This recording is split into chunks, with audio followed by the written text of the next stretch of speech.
अगर आप भी इस बदलते मौसम की वजह से सूखी खांसी से या गीली खांसी से बहुत ज़्यादा परेशान हैं, तो मैं आज आपको ऐसे घरेलू तरीके बता रही हूँ जिससे आपको सूखी खांसी हो या गीली खांसी हो, तुरंत ही आपको राहत मिल जाएगी।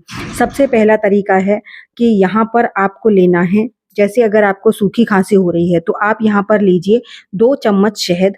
2 चम्मच शहद को हल्के गुनगुने पानी में 1 ग्लास पानी में डालिए और उसे सिप-सिप करके 2 से 3 बार 2 से 3 दिन तक आप लगातार लीजिए। इससे आपके गले की जो सूखी खाँसी है ना, उसमें बहुत जल्दी आराम मिलेगा, क्योंकि जो शहद होता है वो हमारी सूखी खाँसी को सही करने में बहुत ज़्यादा मदद करता है। ऐसे ही आपको बार-बार नमक और जो गर्म पानी होता है उससे गरारे करने चाहिए। इससे भी आपके जो गले में इन्फेक्शन होता है उससे बहुत जल्दी राहत मिलती है। जो भी आपके बैक्टीरियाज़ होंगे वो गर्म पानी और नमक के गरारे से खत्म हो जाएँगे। शाम के समय आप हल्दी वाला दूध ज़रूर लीजिए। हल्दी वाला दूध एंटीबैक्टीरियल होता है, एंटी इन्फ्लेमेटरी होता है, तो जो हमारे बैक्टीरियाज़ होते हैं उन्हें खत्म करता है, साथ ही साथ हमारी इम्यूनिटी को भी बूस्ट करता है। तो सोने से पहले आप 1 ग्लास दूध में आधा चम्मच हल्दी ज़रूर डाल के पीजिए। अदरक भी हमारी खाँसी को तुरंत बंद करने के लिए बहुत ज़्यादा मददगार होता है। आपको अदरक के पतले-पतले स्लाइसेस काट लेने हैं, उसके ऊपर नमक डाल देना है। नमक डालने के बाद में इसे हल्का-सा गरम करना है आपको और उसके बाद इसे दाढ़ के नीचे दबा लीजिए और आधा घंटे के लिए रखिए और फिर आप नॉर्मल कुल्ला कर दीजिए। तो आपको इनमें से जो भी तरीका आसान लगे, जो भी आपको फ़ायदेमंद लगे, आप उसे अपना लीजिए। और जो गीली खाँसी होती है, उसके लिए मैं आपके साथ एक रेमेडी शेयर कर रही हूँ, जिसे अगर आपने आज़मा लिया ना, तो आपको गीली खाँसी हो, सूखी खाँसी हो, सब में ही बहुत जल्दी आराम मिलेगा। क्योंकि इस बदलते मौसम की वजह से ना हम सबके पास कोई न कोई दिक्कत रहती है। कभी किसी को बदलते मौसम की वजह से सर में दर्द है, तो गले में दर्द है, खराश है, चक्कर है, मतलब उल्टियाँ हैं, पता नहीं क्या-क्या चल रहा है आजकल। तो इन सब का ना सिस्टम होता है हमारे पेट से रिलेटेड। तो आप मौसम की वजह से अगर आपके साथ भी इन सारी दिक्कतों में से कोई दिक्कत हो रही है, तो आज की वीडियो आपको बहुत ज़्यादा मदद करने वाली है। तो यहाँ पर एक हमने लाल वाली प्याज़ लेनी है। प्याज़ सेलेक्ट करते समय ध्यान रखना है आपको, प्याज़ जो है वो लाल वाली होनी चाहिए। इसको हम अंदर से खोखला कर लेंगे। ये रेमेडी इतनी ज़्यादा पावरफुल है कि आपके जैसे कुछ लोगों को ना गले में इस समय थूक तक नहीं सटका जा रहा है, इतना ज़्यादा दर्द है। तो ये सारी समस्याएँ आपको बिल्कुल भी फेस नहीं करनी पड़ेंगी और ना ही आपको कोई दवाई लेनी पड़ेगी, ना ही आपको कोई इंजेक्शन लगवाना पड़ेगा। देखिए, ये सारी चीज़ें जो होती हैं ना, घरेलू ज़रूर होती हैं, लेकिन बहुत ज़्यादा पावरफुल होती हैं और बहुत ज़्यादा इफ़ेक्टिव होती हैं। तो यहाँ पर सेलेक्ट करते समय आपको इसी बात का ध्यान रखना है, प्याज़ आपकी लाल वाली होनी चाहिए। तो इस तरह से मैं इसको जैसे अंदर से खाली कर रही हूँ, उतना आपको खाली कर लेना है। करीबन इसमें 2 चम्मच मतलब पानी जितना जगह बच जानी चाहिए। तो करीबन 2 चम्मच के करीब इसमें जो भी हम डालेंगे वो आ जाएगा। तो इस तरीके से मैंने इसमें जगह बना ली है। जगह बनाने के बाद में यहाँ पे रूट्स वाला पार्ट है, उसे भी थोड़ा-सा कट कर देंगे ताकि ये बॉटम जो है नीचे से रखने में आसानी रहे, वरना ये लुढ़कता रहेगा। तो अगर हम इसे नहीं काटेंगे तो देख सकते हैं इस तरह से टेढ़ा रहेगा। तो जब हम इसकी रेमेडी बनाएँगे तो ये हमारी फैलने का डर रहता है। तो यहाँ पर रूट को मैं हल्का-सा कट कर दूँगी ताकि इसका बॉटम एकदम प्लेन हो जाए।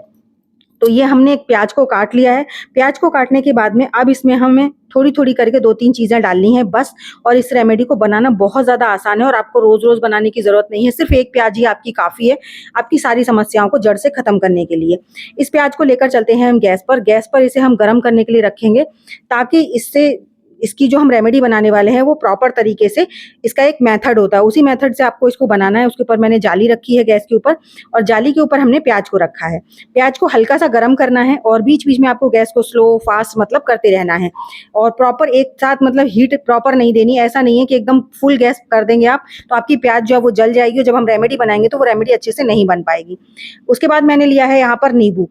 नींबू एकदम बढ़िया फ्रेश होना चाहिए और इसका हमें नींबू का जूस चाहिए।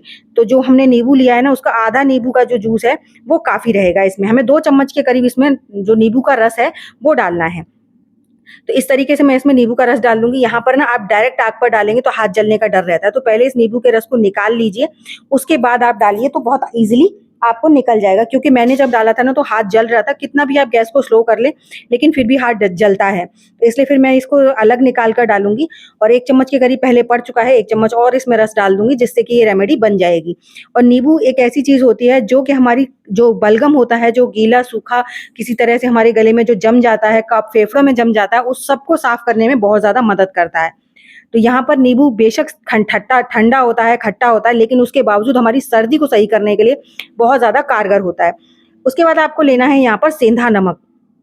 तो 1/4 चम्मच के करीब मैंने यहाँ पर, कहने का मतलब ये है कि 1 पिंच आपको सेंधा नमक लेना है या आधा चम्मच के करीब आप सेंधा नमक ले लीजिए और उसको इसमें डाल दीजिए। अब इसको आप अच्छे से पकाइए। पकाते समय ना बीच में मैंने जैसे गैस कभी फास्ट कर दी है, कभी स्लो कर दी है, इसी तरीके से आपको पकाना है।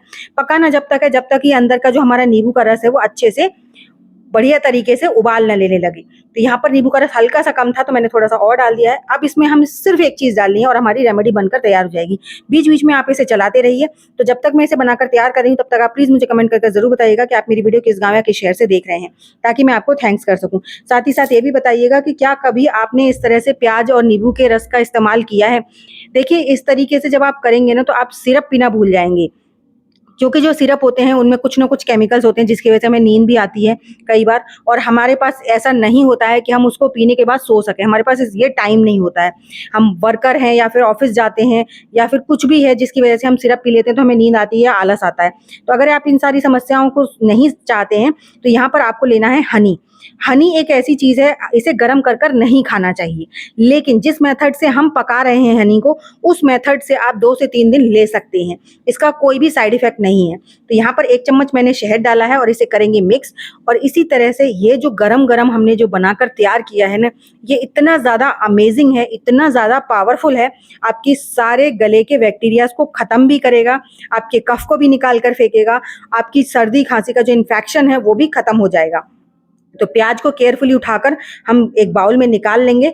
और प्याज ना मैंने काफ़ी बड़े साइज़ की ली थी ताकि हम इसको मतलब आराम से यूज़ कर सकें, ताकि ये प्याज वेस्ट ना हो और हमारी दवाई भी ख़राब ना हो। अब ये हमारा सिरप बनकर हो गया है तैयार। अब इसको पीना कैसे है? इसको ना आपने दिन में 3, 4, 6 जितनी बार भी आपको लगता है खांसी आ रही है, ये 1 दिन में आपको पूरा ख़त्म कर देना है। इसके 1 दिन के ही इस्तेमाल से आपकी सारी समस्या ख़त्म हो जाएगी। अब देखिए मैं इसे बाउल में पलट लूँगी। बाउल में पलटने के बाद में मैं आपको बताती हूँ कितना-कितना पीना है। एक बार में ना पूरा एक खट्टा सारा नहीं पी लेना है आपको, क्योंकि बहुत ज़्यादा स्ट्रॉन्ग होता है ये। तो आपको इतना ही ये पूरे दिन के लिए रखना है। इसको बार-बार बनाकर बार-बार नहीं बनाना है, बस एक ही बार में, एक ही दिन में ही आपकी दवाई इतनी काफ़ी है, जो कि आपकी सारी समस्याओं को जड़ से खत्म करने के लिए काफ़ी है। तो यहाँ पर आपको बस थोड़ा-थोड़ा चाटना है, चाहे तो आप उँगली से चाट सकते हैं या फिर चम्मच में ज़रा-सा लीजिए 2 से 3 बूंद के करीब, और इसे अच्छे से अपने जीभ पर चाट लीजिए। और इसे खाने के बाद में कम से कम आधा घंटे आपको कोई पानी या कुछ भी नहीं लेना है। तो आई होप मेरी आज की वीडियो आपको अच्छी लगी होगी। अच्छी लगी हो तो लाइक शेयर कीजिएगा, चैनल पर पहली बार आए तो सब्सक्राइब ज़रूर कीजिएगा। तो चलिए एक ऐसी नई सी अमेजिंग सी वीडियो के साथ मैं मिलूँगी आपको अपनी नेक्स्ट वीडियो में। तब तक के लिए बाय बाय।